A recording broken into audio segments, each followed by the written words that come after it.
ಸಿದ್ದರಾಮಯ್ಯನವರು ಇವತ್ತು press meet ಅಲ್ಲಿ ಹೇಳಿದ್ದಾರೆ ಡಕಾಯಿತಿ ಅಂತ. ಈ ರಾಜ್ಯದಲ್ಲಿ ಯಾರಾದರೂ ಡಕಾಯಿತಿ ಇದ್ರೆ ಫಸ್ಟ್ ಕಾಂಗ್ರೆಸ್ ಅವರೇ ಡಕಾಯಿತು. ಲೂಟಿಕೋರ್ರು, ಬರೀ ಡಕಾಯಿತಿ ಅಲ್ಲ, ಅಲಿಬಾಬಾ ಮತ್ತು 40 ಕಳ್ಳರಿದ್ದಲ್ಲ, ಹಂಗೆ ನಿಮ್ದು ಎಂಟೈರ್ ಕ್ಯಾಬಿನೆಟ್ ಹಂಗೆ. ಜೀವರಾಜ್ ಅವರು ಆಕ್ಚುಲಿ ಎಲೆಕ್ಟ್ ಆಗಿದ್ರು, ಆದ್ರೆ ಇಡೀ ರಾಜ್ಯದ ಫಲಿತಾಂಶ ಅಷ್ಟೊತ್ತಿಗೆ ಬಂದ್ಬಿಟ್ಟಿತ್ತು.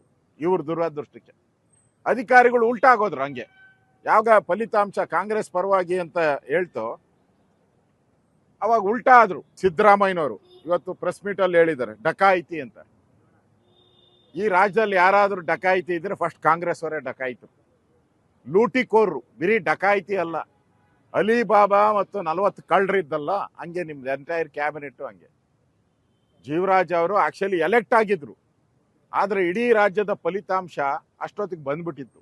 ಇವ್ರ ದುರದೃಷ್ಟಕ್ಕೆ ಅಧಿಕಾರಿಗಳು ಉಲ್ಟಾಗೋದ್ರು. ಹಂಗೆ ಯಾವಾಗ ಫಲಿತಾಂಶ ಕಾಂಗ್ರೆಸ್ ಪರವಾಗಿ ಅಂತ ಹೇಳ್ತೋ ಅವಾಗ ಉಲ್ಟಾ ಆದ್ರು.